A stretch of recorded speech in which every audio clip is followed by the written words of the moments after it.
Ahai, apa kabar sahabat artikel view? Kali ini saya akan membacakan lanjutan alur cerita kisah CO muda berpura-pura culun. Tapi, sebelum mendengarkan kisah ceritanya, silahkan cari posisi yang nyaman dan jauhi keramaian. Dan jangan lupa pasang headsetnya. Dan inilah alur cerita kisah CO muda yang berpura-pura culun. Episode 206, Kisah seorang CEO muda yang berpura-pura culun. Bukankah itu yang diinginkan Jenny untuk dapat melihat akhir Kauri? Dia mengatakan sebelumnya bahwa dia tidak bisa melihatnya dengan matanya sendiri, dan merasa bahwa 10 juta tidak sepadan, dan sekarang dia telah menghabiskan 30 juta, dan dia tidak bisa mendapatkannya kembali jika dia mau. Kesempatan, bagaimana dia bisa melewatkan menonton pertunjukan yang bagus? Kakak Arga, kamu bisa pergi dan melihat, tetapi bisakah kamu tidak membiarkan Kauri menemukan kami? Jenny bertanya. Melihat senyum di wajah Jenny, omelan Brother Arga di dalam hatinya benar-benar masalah hidup dan mati. Aku bahkan tidak tahu dengan siapa aku mengacau. Tentu saja, kamu membayar, tentu saja aku akan mengaturnya untukmu, kata Brother Arga. Jenny tersenyum dan berkata, itu dia, ayo pergi. Marcel merasa sedikit aneh, kakak Arga bukan pembicara yang baik, mengapa dia tiba-tiba merasa ramah? Datang ke ruang biliar, Brother Arga membawa keluarga yang terdiri dari 3 orang ke ruang bawah tanah. Nirmala dan Kauri berada di sudut yang berbeda, kecuali mereka berdua di sudut lain. Ada juga 2 sosok yang berdiri. Namun, keluarga Marcel yang terdiri dari 3 orang tidak peduli dengan kedua orang itu. Menurut pendapat mereka adalah bawahan Brother Arga. Bicaralah dengan percaya diri, telinga Kauri terhalang, jadi aku tidak bisa mendengar apa yang kamu katakan. Brother Arga berkata kepada keluarga yang terdiri dari 3 orang. Jenny sedikit ragu-ragu, karena takut ketahuan oleh Kauri, dan dengan ragu-ragu berseru, Kauri. Melihat Kauri masih diam, Jenny melepaskan keberaniannya dan berkata kepada Saudara Arga, Saudara Arga, kami memberi Anda 10 juta. Anda harus membuat kami berpikir bahwa 30 juta itu sepadan. Saudara Arga berkata sambil mencibir, itu sepadan, tentu saja itu sepadan, mengapa Anda tidak memperhatikan? Jenny punya ide sebelumnya yang bisa membuat Ariel dan Kauri menderita. Biarkan saja Saudara Arga pergi ke Kauri. Dengan cara ini, Kauri kotor, dan Ariel juga mengenakan topi hijau. Dapat dikatakan bahwa itu adalah yang terbaik dari kedua dunia. Kakak Arga, menurutmu seperti apa keadaan Kauri? Kata Jenny. Jenny, apa yang kamu bicarakan?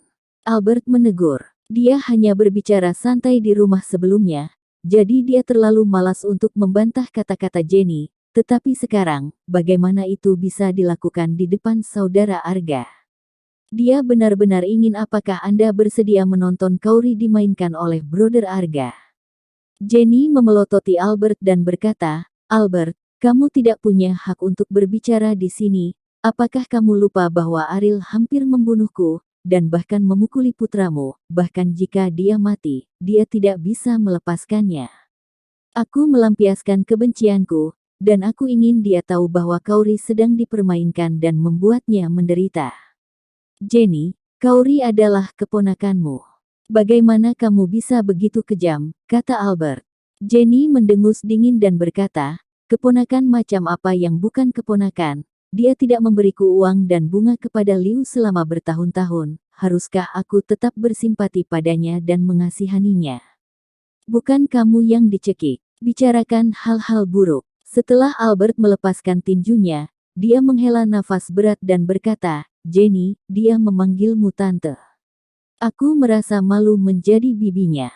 Jenny terlalu malas untuk berbicara omong kosong kepada Albert, dan berkata kepada Saudara Arga, tidakkah Anda ingin mencobanya? Ketika Saudara Arga mendengar percakapan antara 2 orang ini, dia sudah sangat ketakutan sehingga dia berkeringat dingin. Dia diam-diam melirik 2 orang di sudut dan berkata, apakah kamu yakin? Tentu saja, saya tidak menyalahkan Kauri karena kejam, saya hanya bisa menyalahkan Ariel karena terlalu penuh kebencian. Jenny berkata dengan gigi terkatup. Pada saat ini, sosok di sudut keluar, dan semakin dekat dia, semakin dia bisa melihat penampilannya. Ariel. Jenny kaget, bagaimana mungkin Ariel ada di sini? Bibi, aku tidak menyangka kamu akan sangat membenciku. Kaori, yang berjongkok di sudut, juga berdiri dan berjalan ke arah Jenny.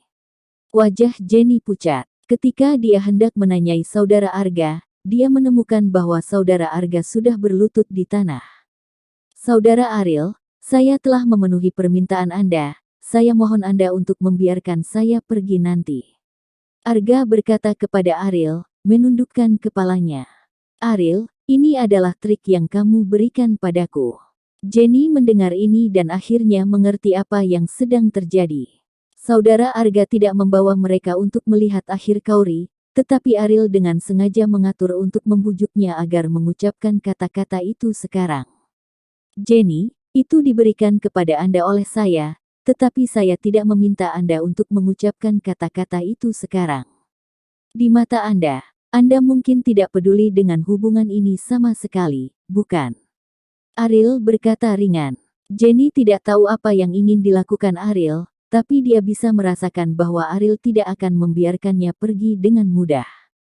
Jadi bagaimana jika aku mengatakannya? Tidak peduli jadi apa, apakah kamu masih berani membunuhku? Jenny berkata dengan acuh tak acuh. Ariel menarik napas dalam-dalam dan berkata kepada Kaori, Kaori, biarkan Hendrik mengantarmu pulang dulu. Meskipun Kaori sangat marah dan kesal, bagaimanapun juga Jenny adalah kerabatnya. Ariel, aku kali ini, dengarkan aku. Ekspresi Ariel lembut, tapi ada ketegasan yang tak tertahankan dalam nada suaranya. Kaori tahu bahwa bahkan dia tidak dapat mengubah keputusan Ariel kali ini. Aku pulang duluan. Setelah pergi bersama Hendrik, Kaori bertanya kepada Hendrik di pintu ruang biliar, apakah kamu tahu apa yang akan dilakukan Ariel? Hendrik tidak tahu banyak tentang Ariel, tapi dia bisa merasakan niat membunuh Ariel, dan jika hal seperti itu terjadi padanya, dia tidak pernah bisa memaafkan Jenny dengan enteng, relatif. Tante. Setelah Jenny mengucapkan kata-kata itu, kata-kata ini menjadi konyol. Nona Kaori, saya tidak tahu, tetapi apa yang diputuskan oleh saudara Ariel adalah untuk kebaikan Anda sendiri. Jadi, apapun yang terjadi, Anda tidak boleh menyalahkannya, kata Hendrik. Kaori mengangguk dan berkata, tentu saja saya tidak menyalahkannya, saya menyalahkan Jenny karena tidak bersimpati. Terserah Anda. Di ruang bawah tanah, ada keheningan. Jenny menatap langsung ke Ariel, Marcel dan Albert. Mereka menundukkan kepala dan tidak berani berbicara. Jenny lemah. Napas yang sama tidak berani bernapas. Tangan mana yang kamu gunakan untuk menyentuh istriku? Ariel bertanya pada Arga.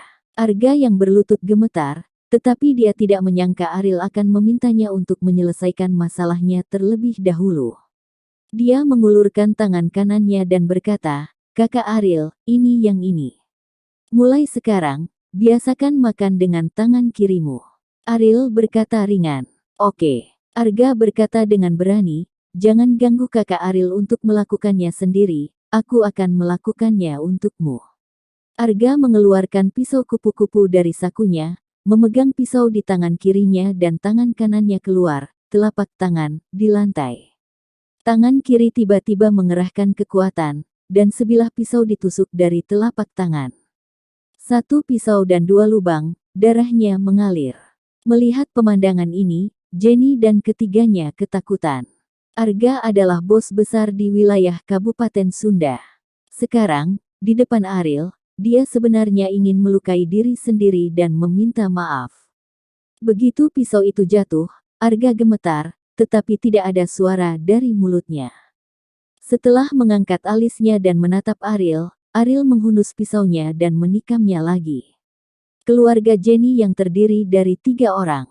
Ketakutan, dia duduk di tanah dan matanya kosong. Ariel jelas tidak puas dengan ini, dan menatap Arga dengan tenang. Arga tersentak, hatinya hampir diambang kehancuran, dan berkata, ini adalah akhir dari menyinggung saudara Ariel.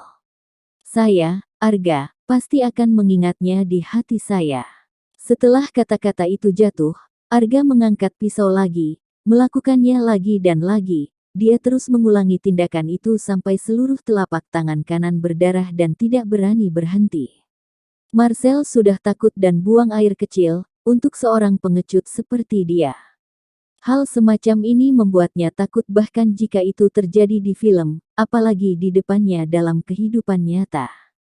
Jenny mengatakan sebelumnya bahwa Ariel tidak berani membunuhnya, tetapi sekarang dia sangat ketakutan sehingga dia dapat memperlakukan Arga seperti ini, bahkan jika dia membunuhnya, itu bukan apa-apa.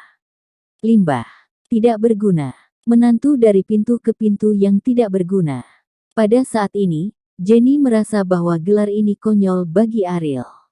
Ariel, aku bibimu, aku bibimu. Jenny berlutut di tanah, menggelengkan kepalanya terus-menerus, dia sangat takut sehingga dia kehilangan kesadaran, dan mengulangi sebuah kalimat. Albert tidak berani mengatakan sepatah kata pun kepada Jenny. Bahkan jika Ariel ingin membunuh Jenny, dia pantas mendapatkannya. Karena salahnya, bahkan jika tidak tahan. Yang Albert dapat andalkan sekarang adalah Ariel membebaskannya dan Marcel. Adapun hidup dan mati Jenny, dia tidak peduli. Di sudut dinding, meskipun Nirmala tidak tahu apa yang sedang terjadi, bau darah yang semakin kuat di udara membuat rambutnya berdiri. Hampir sampai. Ariel berkata kepada Arga, "Terima kasih kakak Ariel, terima kasih kakak Ariel." Arga bersujud dengan rasa terima kasih dan menangis. Bersambung.